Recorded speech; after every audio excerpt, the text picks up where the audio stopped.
Welcome to the Staff Qualifications for School Age Programs webinar. This was originally presented live on June 15th, 2021. This was hosted by the Professional Development Team at DCYF. My name is Diana Stokes, and I am the Staff Qualifications Coordinator on the Professional Development Team. With me when we presented live was Marlene White, our Communication and Engagement Specialist for our team. Today, we will be providing an overview of the staff qualifications for school age programs, including the pathways to meet the education requirement and having an overview of the training requirements. Next month in July, we will cover the community-based training update for early learning providers. So when we refer to meeting one's staff qualifications, this is more than just education. It includes any age and experience requirements, the hiring and pre-service requirements, any training requirements for that role, as well as the education. And we're going to look at all of that today. First, we are going to look at the hiring and pre-service requirements. And these requirements must be completed prior to or soon after being hired. The first thing I want to call out here is that there has been a change in the roles and the names for some roles. We have the program director, the site director, which was formerly known as the site coordinator. We have a lead teacher, new role of the assistant teacher, formerly known as the program aide. Program assistant is the aide, and we have the volunteer. Each role has a minimum age requirement. It is mostly 18, except for the aide and the volunteer, which is age 14. There is a change for the volunteer as the age of 14. That is to align with the early learning side of things, so a person can volunteer in both programs. There is no experience requirement for any role in WAC 301. The hiring education requirement for the program director and site director is 12 college credits. For a lead teacher and assistant teacher, it is a high school diploma or an equivalent. An aide is a high school diploma or enrolled, and a volunteer doesn't have a hiring requirement because they are not employed. Please note when we talk about college credits for hiring and for the full education requirement for WAC 301, it now says that the education must be in level 100 or higher as a college course. Any education that record in merit has to be a level 100 or higher. So if you already have your education, it's already been verified, it doesn't matter what bucket it is under, it can be under that NA bucket too. As long as you have the right number of college credits for your role, you would then meet the education requirements. Next up is pre-service. So this is WAC section 105. You must have a background check on file and it must be current. You must have a TB test on file. If you are a new employee or going to a new facility, this TB test must be completed within the last 12 months. So if you're going from facility to facility, you would need to go ahead and get that done as well.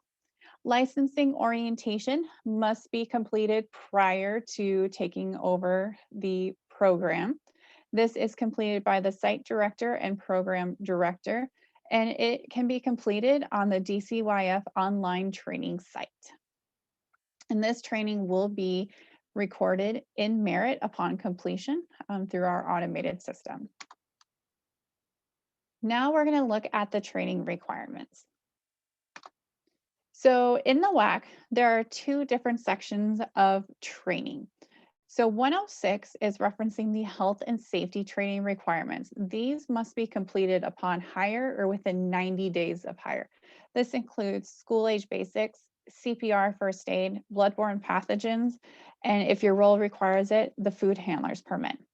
Then section 107 is the in-service training. So this is your 10 hours of training that is completed each year, also known commonly as STARS hours. So now we're going to look at the training requirements for each training section. So we have school age basics that is completed by program director, site director, lead teacher, assistant teacher, and the aide. This must be completed before being granted a license, before working unsupervised with children, and also within 90 days upon hire. And this can be completed in two different ways. You can complete school age basics with a state approved trainer, or you can complete the ECED 107 Health Safety Nutrition course. This is part of the initial certificate. If you have already met your school age basics training requirement by completing school age basics or having a previously accepted education exemption, you do not need to go and complete the latest version of school age basics. Again, you do not need to go back and complete that if you already had. Next is the CPR first aid training. This is completed by any provider counted in staff to child ratio. So this can include other personnel, but it also includes your site director, program director, lead teacher, assistant teacher. This must be completed prior to working unsupervised with children, and you can check with your local agencies to see who's offering this near you. Bloodborne pathogens is an annual renewal right now. This is completed by all roles, including the volunteer, and it must be completed prior to working with children or being granted the initial license. And then food handler's permit must be completed by anyone who is preparing or serving the food to the children. Next, we're going to look at the training requirements for volunteers. With WAC 301, it is defined as two different volunteer types. There's the ongoing volunteer who is more frequently in the classroom, or the occasional volunteer. An ongoing volunteer does have health and safety requirements that must be met. This includes recognizing and reporting abuse, emergency preparedness, serving children experiencing homelessness, and the food handler's permit, again, if they are preparing or serving the food. If they are ongoing, they will need to complete a background check, but they can count in ratio. An example of an ongoing volunteer is someone that is joining a field trip and has to help with the bathroom breaks, or anyone who is just volunteering part of the ratio and again is not paid by the facility. An occasional volunteer does not need to complete a background check and is not counted in ratio. Again, if they're ongoing or an occasional, there's no health and safety training requirements unless they are preparing or helping serve the food. Then they would need to complete their food handler's permit. This may be the college student observing or coming in and supporting the learning environment. It could be a monthly guest visit or somebody in the classroom to help. As I mentioned before, there are two ways to complete school age basics. You can do this through a student approved trainer by using the Find Training tab in Merit. You can find available trainings near you. You can also complete this at the community and technical colleges near you by completing and finishing ECD 107, which is the Health, Safety, and Nutrition course. And once you submit an education application and the transcripts and it's verified, that will show your training requirement as being met. DCYF has federal requirements that have to be met through the CCDF requirements. And so you can see a list of training topics in there. I mentioned earlier what these trainings were, such as medication management, families experiencing homelessness, mandated reporter. We also have disaster emergency preparedness. Other topics that have to be completed separately include CPR first aid, bloodborne pathogens, safe sleep if you work in an early learning program, but that's not applicable for school age. There are other training topics that are required. You'll see this available typically in your in-service hours about trauma-informed care, health and safety, developmentally appropriate practice. So this is part of the ongoing training that you receive. Speaking of ongoing training, that would be our in-service training. These hours are completed annual, and they do not include those federally required health and safety required trainings that I named individually earlier. And this shows kind of that progression of where you are in training. So the first year upon hire, within those first 90 days, you would complete school age basics. And those included those federally required health and safety topics other than um, CPR, first aid, bloodborne pathogens, and the food handler's permit.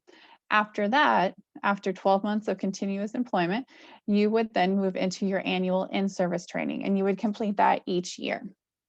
If you are a site director or a program director, you would complete leadership practice training every 36 months. And so that is 10 hours of training that is within 2 competency areas within school age. So that would be program planning and development and professional learning and leadership. And so 10 hours of the 30 that are completed every 3 years would be in those 2 core competency areas. And here's an outline of in-service training requirements by role. So as I mentioned, the program director and site director would complete their 10 hours of leadership practices every 3 years. And then they would also include the 10 hours of annual in-service training. So again, it's just 10 hours a year, just intentional 10 hours every 3 years in those 2 competencies areas. Then lead teacher, assistant teacher, and the aide all have the 10-hour annual training requirement. The volunteer does not have an annual requirement. These trainings can be completed through a state-approved trainer, through other training providers. So if you attended a national conference, special event, or you did an out-of-state training, you can submit a continuing education proposal and have that added into your merit account. And you can also complete college coursework that is in ECE or school age competencies. If there is that alignment, then it can be applied as in-service hours.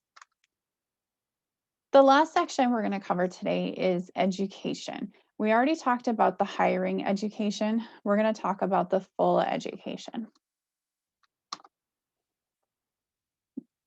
All roles have 5 years to meet the full education requirement or an equivalent for their role. So we kind of have a split between having a high school diploma or 12 college credits for the hiring requirement. But again, after you've been hired or this WAC going into effect, you have 5 years to complete these trainings requirement. So if you were hired before June 1st of 2021, when the WAC went into effect, you would have until June 1st, 2026 to meet your requirement. And so we're going to look at the full requirement. So we have the same roles, the minimum age still the same, and the hiring requirement the same from what we looked at earlier. So now we're going to focus on the right-hand side there. So as a program director, you're going to start with your 12 college credits that you got upon hire.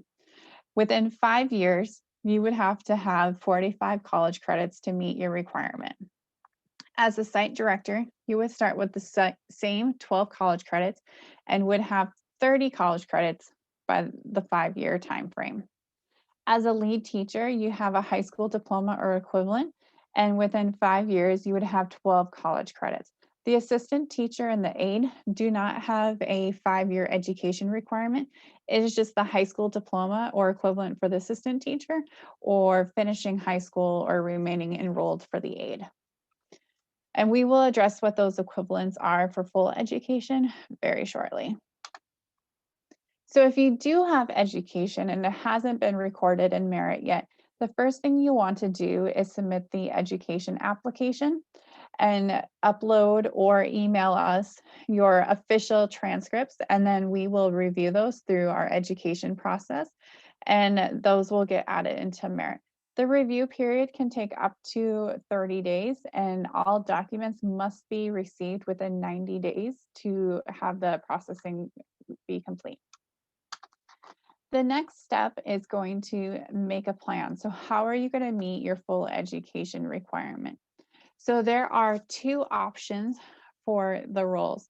So if you are a lead teacher or a site director, you have the option of an experience-based competency. This includes 7 years of an experience and training history. And then for all roles, they have the ability of completing the needed college credit to meet that role. So, with the experience based competency option, you must have 7 years of employment in licensed school age program, as well as 7 years of training history. So, that means having all the training requirements met each year for 7 years. This is available again for the site director and lead teacher. For those that have been had at least 2 years of an experience recorded in merit before June 1st, 2021. And so you need to have that 7 years met by June 1st, 2026. This does not need to be consecutive years, but you do need to have a full 7 by again June 1st, 2026. For education, you may have a college degree or you may have an assortment of college credits. As long as we have enough college credits that have been added into merit, you would then meet your licensing role requirements. And once you figured out what you needed, you would continue on with your plan. Once you know how many credits you have or where you need to go, how many years of experience you need to obtain yet, then you would be able to move forward with your plan. Merit is the holder of all things as the workforce registry. And so it really does hold all staff qualifications. You're able to enter your TP test, your health and safety trainings. You can maintain your training records in there as well as your education. Coming soon will be an update on how to track your staff qualifications. First, we're going to be doing the early learning sides of it since the WAC was implemented first. And then in the future, you'll have an updated dashboard too for school age programs. And that will be able to tell you where you stand with meeting your staff qualifications. And so watch for more to come on that in the future. Before we completely wrap up, I want to provide a few helpful tips. Make sure you explore the pathway and find out what's going to work best for you. You all have your own future goals, and they're very individualized to what you want to do with your life. And so think about as you're thinking about the experience option or college, a degree pathway, or just getting an assortment of credits, really think about where you want to go with it. And then look at the available options to you. Each college has different pathways and available degrees, and you can find out what works best for you.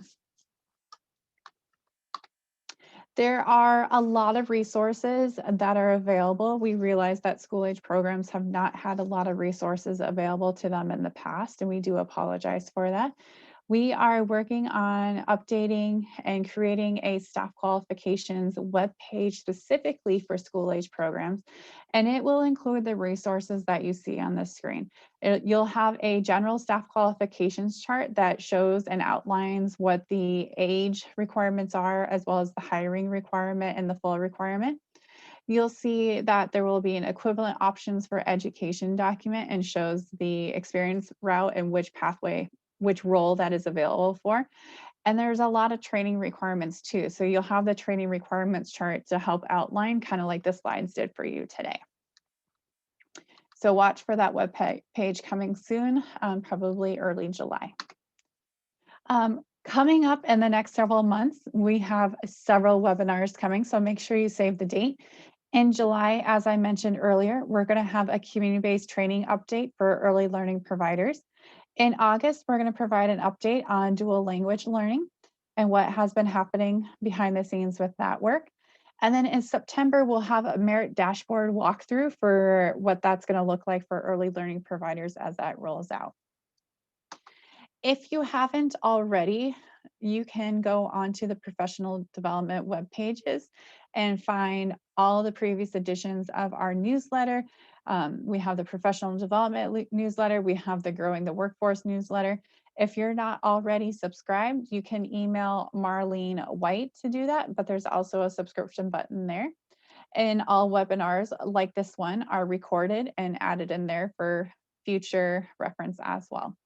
But I want to thank you all for listening in. And if you have any questions, please follow up and send us an email. You can email us directly or reach out to Merit and we'll respond to you there. Have a great day.